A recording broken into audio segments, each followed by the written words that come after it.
I'm Al McFarlane. Welcome to Conversations with Al McFarlane. Glad to be here for a special edition of Conversations with Al McFarlane. I got a press release a few days ago with a photograph of Karl Anthony Towns, the Minnesota Timberwolves superstar basketball player, and he and other groups in the community stepped forward to support one of our stellar education institutions in Twin Cities, the Sojourner Truth Academy here in North Minneapolis. I'm pleased to have Julie Guy, who is the principal, is the right word, or the I'm the executive leader? director at Sojourner. Executive director, okay.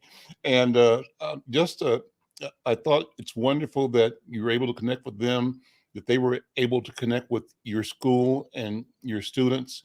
And I wanted to take a few minutes just to have you talk about the relationship, but more than that, talk about the Sojourner Truth Academy. So that's the first thing.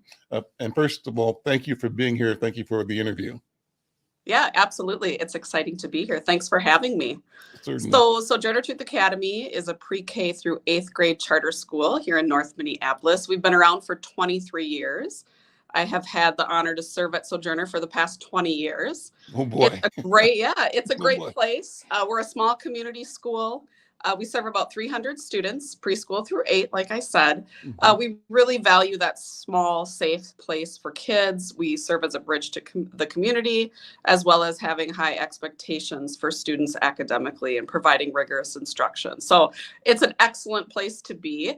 You know, this summer I received an email from what I thought could be like a spam email, just saying, hey, I've got someone interested in redoing the school gym.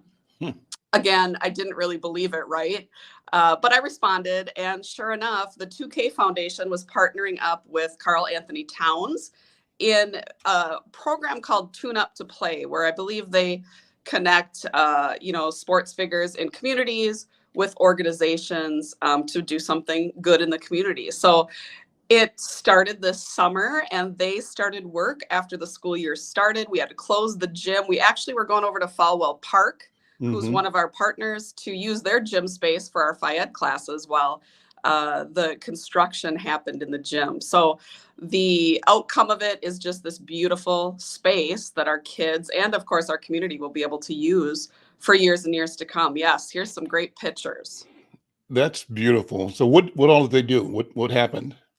So they redid the floor was the biggest thing. Yeah, So, beautiful. Yes, it is beautiful. It's a maple floor that they put down. Originally, there's a hardwood floor under some tile that we had put down several years ago. And so they really wanted to restore that wood floor, that true basketball feel, right? They weren't able to restore what was there, but they decided to put a whole brand new floor in, which is just amazing. No argument from you, right? Yes. There's some pretty cool graphics in the floor too. You know, Karl designed it with the artist. And so there's some red roses that you can see there, like in the point area. That was really in honor of some of his family members that actually had passed away from COVID. So we feel really special about having that in there. And then, of course, our tornado is center court, and it shows up in other places too. But after the tornado that actually went through Minneapolis and closed Sojourner Truth Academy early, what was that, 11 years ago, maybe? Yeah. We became the Tornadoes as our mascot. So they were able to incorporate that into our new gym space too. That's fantastic. Here's some more pictures. Let's look at those, and you can kind of walk us through the photographs. So this is Ronnie 2K, who is the face of the 2K Foundation, which is the video game 2K, right? And he was at the launch event as well. He brought video games to give away to some of the scholars. And so there was a lot of star power in the room that night. Our basketball team, our girls and boys basketball team, as well as our cheerleaders were at the after school event. And then this one is the actual ribbon cutting. And so you can see Karl there, the artist, and then Ronnie 2K, and then one of our scholars also got to cut the ribbon to unveil the new gym. Explain the role of the artist. You don't think about that, but until you see it and say it, then you say, oh yeah, it makes sense. Yes. Yeah, the artist and Carl worked together, Hmm. really taking Carl's vision for what he wanted Hmm. to gift the school. Hmm. And there was lots of iterations of this, and they worked. It was great. They worked with us as well as Carl, of course, the artist, to come up with the space that you see in these pictures. This is the actual time when Carl Anthony Towns and Ronnie 2K walked into the gym. Hmm. Um, so we did have Q Bear from KMOJ there doing some DJing, which was super fun. And so there was a Sure. lot of pumping up the kids and a lot of star power with the students. And here are some of the beautiful students. Yeah, so here is they also made us jerseys that you see our kids wearing here. Mobile One 2K Foundation made our girls and our boys basketball team some new jerseys. Hmm. So this is our girls basketball team that are displaying the new jerseys. That's great. Well, that's awesome. I'm so glad that that has happened and that we're having a chance to talk about it here today. So, I love the name. I always have of your school, the Sojourner Truth Academy. Hmm. Take a minute to talk about what that name means, why it's important, and how that informs both the work, the mission, the vision, and the outcomes in the lives of children that you serve and families that you serve. Yeah, when the school founders were coming up with the idea of a different school that could be in North Minneapolis and serve the community, they were looking for a name, obviously, for the school. And what kept coming up as they were meeting with community members and organizing is strong women and all Hmm. the strong women that were part of making the school happen. Mothers, aunties, grandmas. And so they really wanted to find a name that represented that strong woman, and they landed on Sojourner Truth, which, I mean, what a better name for the namesake of the school. Just this strong woman, Isabella Bonfrey, who overcame so much, both in slavery and women's rights. It's such a powerful reminder for our students Hmm. all the time. I mean, it's something that we teach, right, every year, who she is, what she did, why we're named Sojourner Truth, Hmm. and just that legacy that she left. Tell the brief story for those who might not know. What was that? I'm sorry. Tell the You're brief cutting out. story. Tell the brief story of who Sojourner Truth is for Yes, those who Sojourner might not know. Truth. Yes, Sojourner Truth was an enslaved woman who lost so much, lost her kids, moved around this country. She was originally, her given name was Isabella Bonfrey, and she chose the name Sojourner Truth, going on a sojourn to make better for her family, for her life, for herself. At the same time, standing up for women's rights. Her most famous speech, Ain't I a Woman, where she bore her breast at a speech saying, Ain't I a woman, but look at all the things I can still do. I can Hmm. still do the same things as a man. Hmm. And so just a great testament to what one person can do to change her own trajectory and the trajectory of people around her and for generations to come. And that's really what we hope that we're doing at Sojourner Truth, why we're instilling a confidence and a strong sense of self-worth with our scholars, really laying the groundwork, the same thing that Sojourner Truth did in her life as well.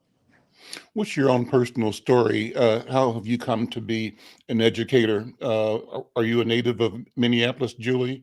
Uh, I am not a native of Minneapolis. I'm a native of, was born in Pennsylvania, mhm, came here when I was just a small child, mhm. grew up in Blaine, went to school to be a teacher.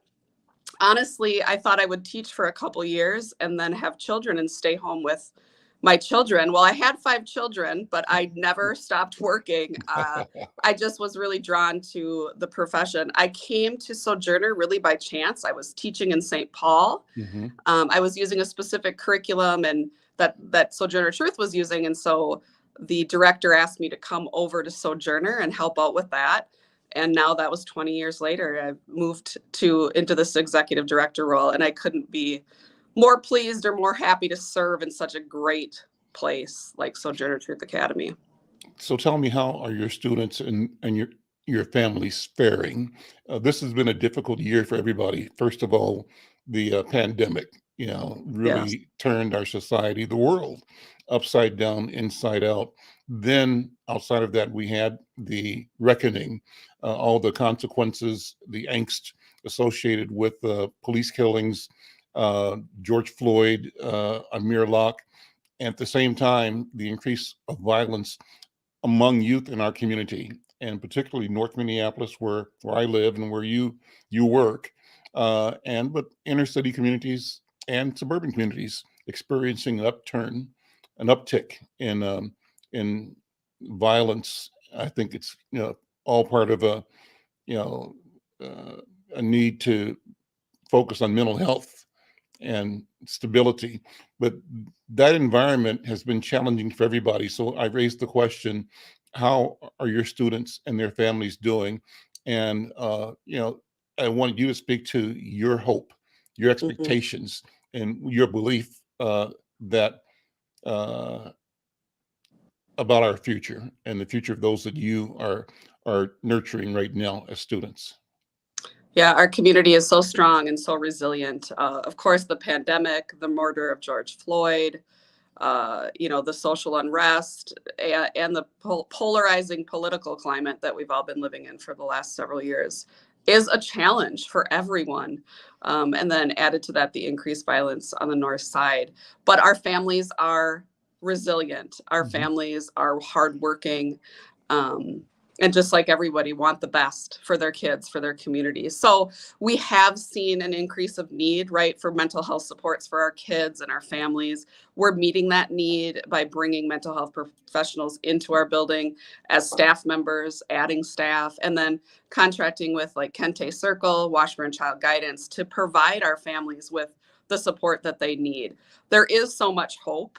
I mean, I think that this time in history, in 20 years, we're going to be reading about all of this time and a lot of this in Minnesota as the epicenter of some real change Mhm. for education, for our communities.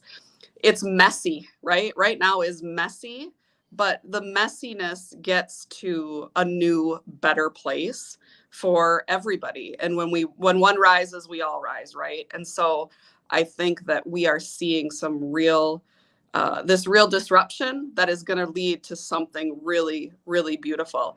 And in our world, in my world, in education, I hope that we're going to start seeing different things from education, more innovative things. Hmm.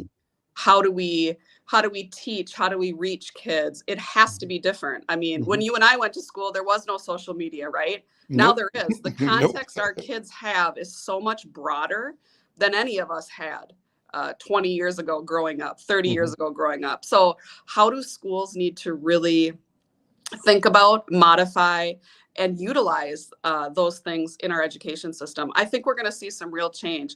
I think we have to see real change, um, or our kids are just going to be disengaged with school. Mhm. We can't do the same thing we've been doing for the last 150 years in education. It has to be different. And so you're at a place and at a point, at the point of innovation, because you're working with the families, the communities that are most challenged and most often marginalized or left behind or excluded. And that experience is not that it ever has been, but it's less acceptable now than Hmm. ever, and less acceptable because people who are experiencing it have, as you said, the technology to know that the world isn't like that, that they're not buying the bill of goods that tell them they have to just wait their turn, or that things just can't be fixed and that's just the way it is. They know it's not so. They know that with work and with energy and intention, we are the authors of futures that work for us and can work for us. So I say that to ask you, uh, when you look at 5, 7, 9 year olds, as an adult, as a parent, and as an elder, as a steward of our community and our children, what are you seeing and what are you feeling about their future? That's number one. And then the second part of the question is, what can you tell me that they tell you that they see about their future? What does a 5 year old that you may be talking to or 7 year old tell you she or he sees about the world that they're going to be moving into? What's your sense of that? Yeah, I mean, I think our youngest learners, right, our pre-K, K, first, second graders, I mean, their excitement for learning and their excitement for being in a school with friends and hanging out and just obtaining new learning, right, is super exciting. When you talk to our middle schoolers, they are so excited about the possibility of different for them and the awakening that is happening all over this country, especially for people that look like me, white people, right? Like finally, and I think we're seeing that from our parents too. Finally, this is front and center. We cannot ignore it, and we need to make changes from it. So I think our kids, even from our smallest learners, they're hearing those conversations at home. They're listening to the TV, they're on TikTok, right? They're all using those platforms, and they are seeing that finally there is a mask pulled off in this country. Now they're just watching us. Now the kids are just watching to see, what are we going to do? What are these adults going to do around me to make changes and make things better for kids? So I think it's so important that we listen to our families. What do they want? What do they think that should be going on in schools? I think those are some of the most important things, along with the kids, especially those middle school kids. Like I said, I mean, they're getting ready to go to high school, and they've got a lot to say, but they also are watching and waiting for us to say things too. Well, listen, this has been a wonderful conversation. I can tell by the joy and the intensity in these children's faces that they've got a future that they're going to be more than ready for. I believe that. And I want to thank you, Julie Guy, for what you're doing as a leader, as executive director of the Sojourner Truth Academy here in North Minneapolis. Thanks to Carl Anthony Towns and his colleagues at the 2K Foundation for their support. They're reaching out, and for the great work they've done in helping restore, refurbish, improve your gym facility. So thanks to them as well. And last words. Yeah, we're just so thankful. I mean, to create a space that is beautiful, like the ones you see in the picture, shows our kids and our community how much they're valued, how much they're worth, and how much they deserve the best all the time. And so I think this small project, not small, but, a project in a gym can have so much impact, even just when kids and adults think about how much they're valued. That's the power in this story. It's not that there's a beautiful floor. It's like, wow, this beautiful floor is for me, and I can use this. I can be here in this space. I think that's my last words. It's a sense of equity. Well, my last word is I'm interested in helping and supporting your students and your work. And if there are among your students writers or artists or photographers whose work we can show in Inside News, I'd like to collaborate with you to do just that. What I do know is that there's nothing more powerful than seeing your work in a newspaper and your name in a newspaper and people appreciating you. It gives you a boost that sends you a long, long way. So let me collaborate with you and figure out how we can get some of the communications-oriented young people. I think they all are, but to do something that we can present maybe over several, periods of time in Inside News for them, for their parents, for our community, so that we can celebrate the genius that they represent. Julie Guy, thank you so much. Yeah, thank you. I will be in touch on that. Thank you so much. Okay, take care. Bye-bye. Bye-bye.